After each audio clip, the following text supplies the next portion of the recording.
Hello, j'espère que vous allez bien. Je vous retrouve comme hier au bord de la piscine. Ça me fait du bien d'être là et du coup, j'ai envie de partager ce moment avec vous. Donc, dans le live de ce soir, j'ai envie de parler de quelque chose, d'une discussion que j'ai eue avec une de mes clientes du coup. C'est une de mes clientes qui fait en ce moment Riche et Puissante. Et c'était autour de la perte de sens en fait. Ça arrive parfois dans notre vie qu'on se sente plus fatigué, plus épuisé, etc. Hello Platoche 34, bienvenue dans ce live. Donc mon intention avec le live d'aujourd'hui, c'est de vous parler de ça, de ce phénomène de perte de sens qui entraîne souvent de la procrastination, de la temporisation, en tout cas le fait de remettre à plus tard. Alors que ce soit le fait de remettre à plus tard le programme que vous avez acheté, le programme de coaching, développement personnel que vous suivez, que ce soit de remettre à plus tard ce que vous savez que vous devez faire, que ce soit de remettre à plus tard le ménage ou les tâches administratives. Ça, c'est un phénomène qui s'appelle la procrastination ou la temporisation et qui nous permet de prendre conscience qu'en fait, c'est comme si on ne voulait pas voir demain arriver. Comme si le fait de remettre au lendemain, c'est parce qu'on avait peur de ce qui allait se passer. Puis en fait, quand on fait ça, souvent, on laisse le volant à une autre personne dans notre vie. Hello la 12 vie, bienvenue dans ce live. Et quand on fait ça, quand on laisse le volant aux autres dans notre vie, on n'est pas en train de se diriger vers ce que l'on veut vraiment. On est plus en train de subir les événements plutôt que de décider. Alors que ce qui va faire notre réussite, ce qui va nous permettre de nous réaliser vraiment, c'est d'être dans notre leadership. Et le leadership, la première des choses, c'est de choisir. Et c'est pas seulement choisir en réaction à quelque chose, c'est déjà choisir. Mais moi, ce que je veux vous inviter à faire vraiment, c'est choisir intentionnellement. C'est-à-dire que d'un côté, vous avez le oui et le non, par exemple. Est-ce que je fais ça? Est-ce qu'aujourd'hui, je suis l'audio 22 du programme Riche et Puissante? Oui ou non? Et malheureusement, très souvent, il y a une troisième voie qui s'appelle la voie de l'indécision et qui est celle que vous choisissez quand vous temporisez. En fait, vous ne décidez pas, ni de faire, ni de pas faire. Et le problème, quand on ne décide pas, c'est premièrement qu'on subit, mais surtout, en fait, qu'on va créer de la pression parce qu'on n'est pas en train de faire ce que l'on sait que l'on doit faire. Puis ça, c'est un problème dans le rapport à nous-mêmes, par rapport à notre estime personnelle. Donc, que faire dans ces cas-là? Déjà, la temporisation, la procrastination, c'est le symptôme de quelque chose. Alors, c'est le symptôme ou d'un manque d'énergie. En général, quand il y a un manque d'énergie, c'est très souvent corrélé avec un manque de sens. C'est-à-dire que vous avez perdu le sens, le pourquoi vous faites ce que vous faites. Pourquoi vous faites un programme de développement personnel ou professionnel, pourquoi vous avez lancé cette entreprise, pourquoi vous vendez tel produit ou tel service, vous avez perdu le pourquoi. Ça, c'est très facile à retrouver, le pourquoi. Vous posez et vous demandez pourquoi j'ai commencé à faire ça. Et vous descendez 5 fois le pourquoi. Par exemple, pourquoi j'ai commencé Riche et Puissante? Parce que j'avais envie de vivre une expérience plus riche dans ma vie. J'avais envie de ressentir plus de liberté financière. Pourquoi? Parce que en vivant plus de liberté financière, je me sentirais plus légère, plus dans le flot de la vie. Ok, pourquoi est-ce que je veux ressentir ça? Parce que ça me rendra plus heureuse, je me sentirai plus épanouie. Ok, pourquoi tu veux ça? Parce que j'aurai le sentiment d'évoluer, de grandir, de me réaliser. Et pourquoi tu veux ça? Parce que j'aurai envie à ce moment-là vraiment de contribuer puis d'emmener d'autres personnes avec moi. Puis en général, quand on fait ce travail des pourquoi, les premiers pourquoi sont des pourquoi qui sont rattachés au bonheur hédoniste, donc au plaisir. Donc le plaisir de gagner de l'argent, le plaisir de pouvoir rembourser ses dettes, le plaisir de pouvoir se payer les choses dont on a envie, la vie dont on a envie, les expériences dont on a envie. Et ensuite, sur les derniers, en général, on arrive sur ce qu'on appelle le bonheur eudémonique, qui est du coup connecté aux besoins de croissance et de contribution. Quand vous êtes là, vous savez que vous êtes au bon endroit. Premièrement, c'est pas obligé que ce soit les deux. Ça peut être seulement un des deux, simplement le besoin d'évoluer, de croître, de grandir, de vous révéler au travers de ça.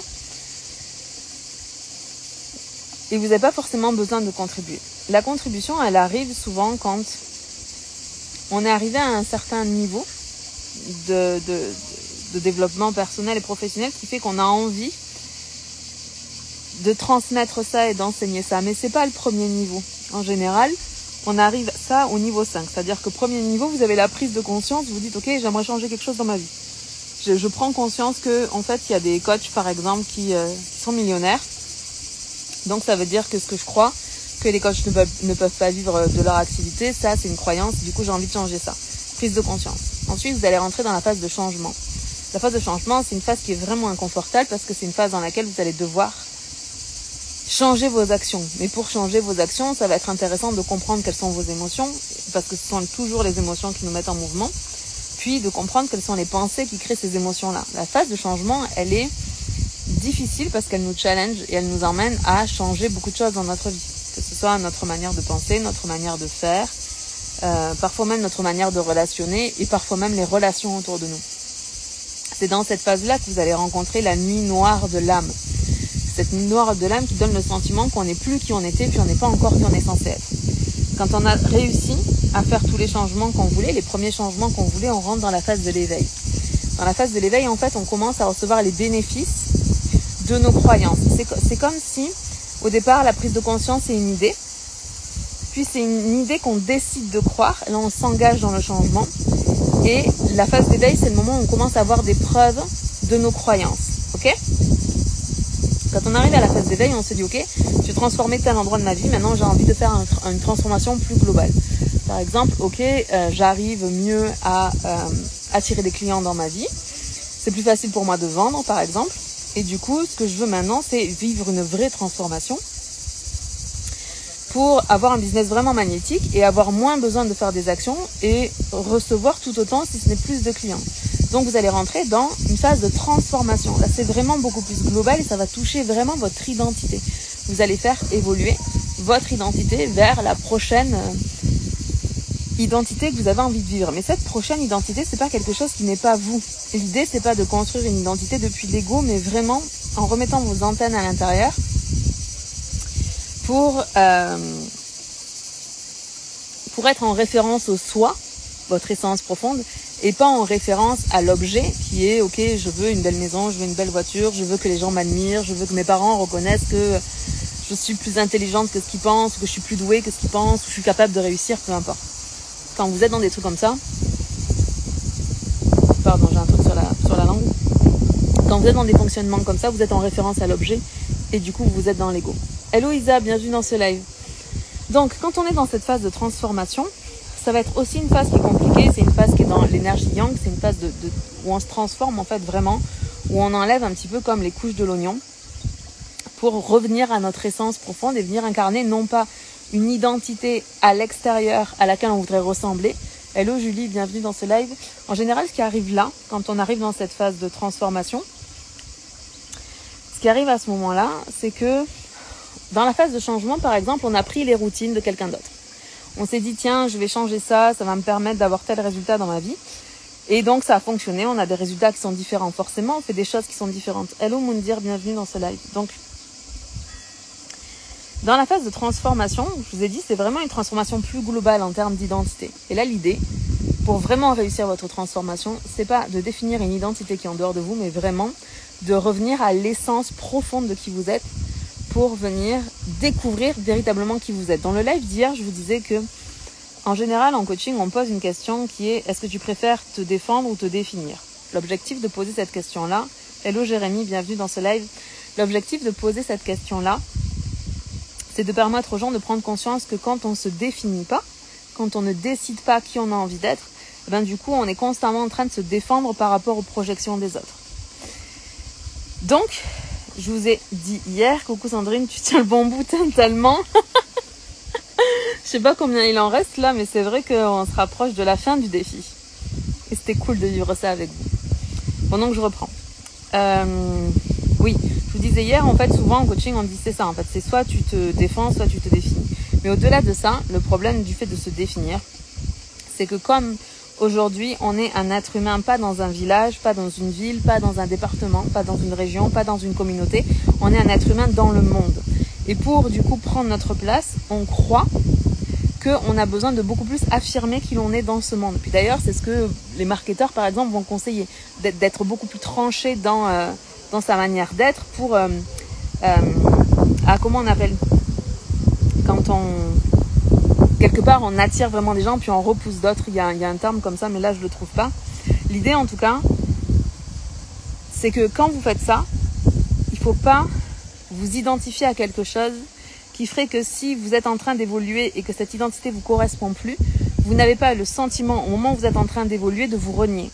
Parce que ça, c'est une des choses, c'est un des grands freins à la réussite et à la réalisation de soi. Parce qu'en fait, quand on polarisant, c'est pas, ouais, polarisant, ça peut être un bon mot, mais il y a un autre mot vraiment, mais c'est vraiment l'idée, c'est ça. C'est vraiment, t'es très tranchant dans ton discours, ce qui fait que les gens considèrent qu'à ce moment-là, t'es positionné. Et le problème de ça, c'est que si tu te positionnes en disant, moi, par exemple, je suis nanana, peu importe ce que c'est, et que ton évolution, vraiment avec tes antennes à l'intérieur, t'amène en fait à voir les choses différemment, tu t'es tellement polarisé que du coup, ça va être difficile pour toi de t'autoriser à vivre autre chose parce que tu vas avoir le sentiment de te renier. Et c'est là où c'est intéressant quand on est dans cette phase numéro 4, qui est la phase de transformation, c'est pas de s'identifier et de se définir par rapport à quelque chose qui est à l'extérieur de nous, mais vraiment par rapport à quelque chose qui est à l'intérieur de nous. Et finalement, de prendre la décision plutôt d'évoluer, de se connaître un petit peu plus chaque jour. Et un petit peu plus, et un petit peu plus, et un petit peu plus. Clivant, c'était ça. Exactement, c'était le mot. Clivant, merci. C'était ça le mot. Donc l'idée, c'est que de toute manière, plus vous êtes qui vous êtes, dans votre authenticité, dans votre spontanéité, vraiment tel que vous êtes, là où vous êtes, comme vous êtes, déjà, c'est de prendre conscience que tel que vous êtes, comme vous êtes, là où vous êtes, qu'il y a les cloches, là, j'espère qu'elles ne vous dérangent pas. Vous êtes parfait et que vous n'avez pas besoin d'être quelque chose d'autre que qui vous êtes. Puis qui vous êtes là, en fait, plus vous allez assumer qui vous êtes, plus vous allez forcément magnétiser des gens qui sont comme vous et repousser des gens qui sont pas comme vous. C'est un peu comme un magnet, en fait, un aimant. Il y a un côté qui est polarisé positif, l'autre côté est négatif, et du coup, le négatif se repousse, le positif aussi, je crois, je sais plus. Et les deux négatifs positifs s'attirent ensemble. Ben, c'est la même chose. Donc, quand on est dans cette transformation pour arriver au niveau d'après, qui est le niveau d'ascension, eh ben justement, il faut pas être en référence à l'objet. Donc, référence à l'objet, c'est référence à l'ego, référence au mental, c'est quand on est dans nos peurs, c'est quand on a besoin aussi de l'approbation et de la reconnaissance des autres. C'est quand on se définit en fonction des circonstances, on se définit en fonction des situations, on se définit en fonction de ce que les gens pensent de nous, on se définit en fonction des objets, quels qu'ils soient, des choses qui sont dans notre vie. Mais l'invitation, c'est vraiment de revenir au soi pour aller exprimer notre essence profonde. Puis quand on arrive à faire ça et qu'on évolue et qu'on libère les couches, on arrive dans la phase de l'ascension. Et quand on arrive dans la phase de l'ascension, c'est à ce moment-là qu'on a le véritable désir de contribuer. Parce qu'en fait, on s'est tellement transformé et on ressent tellement de joie, de pur bonheur, de pure liberté d'être qui on est, comme on est, sans aucune référence à l'extérieur, à l'objet, que du coup, on a envie d'aider les gens. Et c'est donc, je reviens à là où j'étais avant, quand je vous parlais du fait que une des raisons pour lesquelles on temporise, on procrastine, c'est la perte de sens et de refaire votre travail sur le pourquoi. Pourquoi vous faites ce que vous faites? Il y a d'autres raisons qui font que vous temporisez. Il peut y avoir des pensées inconscientes, il peut y avoir des peurs, évidemment. Attendez, il y en a un autre, mais je l'ai perdu. Mais l'idée, c'est de gérer, en fait, les raisons pour lesquelles vous temporisez juste les unes après les autres. Donc, si par exemple, vous vous rendez compte que c'est un manque d'énergie, demandez-vous, ok, est-ce que j'ai un manque d'énergie parce qu'il y a un manque de sens? Et dans ce cas-là, je fais le travail des pourquoi. Est-ce que je temporise parce que j'ai peur de quelque chose? Alors, les 3 peurs les plus communes, on va dire, dans l'entrepreneuriat, c'est la peur de l'échec, la peur du jugement des autres et la peur du succès. Donc, vous pouvez aller voir ces peurs-là, mais il y en a tout un tas d'autres, vraiment. Vous pouvez toutes les décliner, en fait, les peurs, il y en a tellement. Et ces peurs-là, ce ne sont pas des peurs fondamentales. Ce ne sont pas des peurs qui... ce sont pas des peurs fondamentales, en fait. C'est ce qu'on appelle des peurs à la temporisation. Et c'est des peurs qui sont créées de toutes pièces par notre mental pour nous maintenir dans notre zone de confort. Or, notre zone de confort, ce n'est pas la zone qui va nous permettre d'évoluer, de croître, de grandir et de se réaliser en tant qu'être humain sur cette terre. Donc voilà, j'avais envie de partager ça avec vous. J'espère que ça vous aura intéressé, ça vous aura plu. Puis du coup, une fois que vous êtes rentré dans la phase numéro 5, qui est la phase de l'ascension, là, vous allez rentrer dans la phase de maîtrise. Et la phase de maîtrise, c'est une phase qui est très longue. En fait, c'est une des phases les plus longues parce que c'est une phase dans laquelle vous allez aller approfondir encore et encore et encore et encore. C'est dans cette phase de maîtrise que vous devenez un expert, en fait. Et je vous rappelle qu'on ne devient pas expert en 3 mois parce qu'on décide qu'on est expert. on devient expert parce qu'on pratique encore et encore et encore et encore et qu'on approfondit encore et encore et encore et encore. Parce que je vois trop de choses qui vont créer le syndrome de l'imposteur quand j'entends des personnes qui vous disent que si vous savez 10% de plus que la moyenne, alors vous êtes un expert. Puis ça, c'est complètement faux. Ça va juste activer votre syndrome de l'imposteur. En réalité, les études ont montré que pour être vraiment dans la maîtrise et dans l'expertise, c'est 10 000 heures de pratique. Ok, je vous laisse faire le calcul pour voir où vous en êtes par rapport à ça. Mais du coup, quand vous rentrez dans cette phase vraiment de maîtrise, c'est un petit peu comme l'équivalent, on va dire, d'une thèse. Quand on fait ses études, on fait première année, deuxième année, troisième année, quatrième année, cinquième année, on a un master. Et après, on s'engage dans un travail de thèse, doctorat, qui dure 3 ans. C'est l'équivalent, ça serait ça dans notre système universitaire. Ensuite, qu'est-ce qui se passe une fois qu'on a atteint un certain niveau de maîtrise? En fait, c'est comme si on n'avait plus besoin de réfléchir. C'est complètement incarné. Hello Eliane, bienvenue dans ce live. Quand c'est complètement incarné, on arrive au niveau de la conscience supérieure. À ce moment-là, quand on arrive au niveau de la conscience supérieure, on va se dire, tiens, et si c'était le bon moment pour moi que d'aller impacter le monde au prochain niveau? Et on rentre dans l'impact. Et quand je parle de cet impact-là, je ne parle pas de faire un défi de 365 jours de live, je parle vraiment d'impacter le monde comme les grandes figures aujourd'hui ont impacté le monde. Et donc vous vous rendez bien compte que c'est pareil, ça n'arrive pas du jour au lendemain. Et quand ça arrive du jour au lendemain, très souvent, malheureusement, il y a une chute après qui est liée au fait que les gens ont accédé à quelque chose, mais sans prendre conscience de comment ils ont réussi à y accéder. Et du coup, ils doivent faire ce chemin-là. C'est un chemin d'humilité d'être humain, en fait, pour retrouver ce niveau d'impact. Puis, quand finalement on a cet impact dans le monde, vraiment, qu'on aide des centaines, des milliers de personnes, qu'on contribue vraiment, vraiment, vraiment, arrive l'étape de l'illumination. Puis ça, c'est pas une étape de laquelle je peux parler parce que c'est pas une étape que je connais. Donc, il faudra aller voir Bouddha pour voir avec lui comment ça se passe quand on est tout là-haut, ou le Dalai Lama.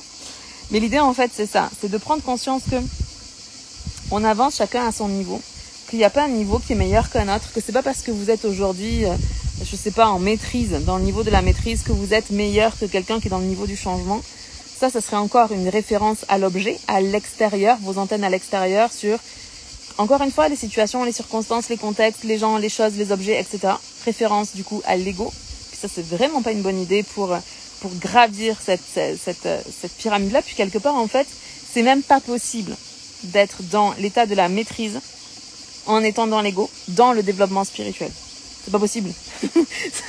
C'est pas possible parce que si vous êtes en référence à l'ego, c'est que vous n'avez pas fait correctement le travail au niveau de la transformation. C'est que vous l'avez fait dans l'ego. Puis c'est pas grave, vous n'êtes pas une mauvaise personne pour autant. Vous êtes juste en chemin, vous êtes juste en train d'apprendre, de comprendre et de grandir. Donc voilà. Ok, je vais m'arrêter là. Je vais aller profiter de ma famille. Je vous aime, je vous embrasse et on se parle demain. Bye.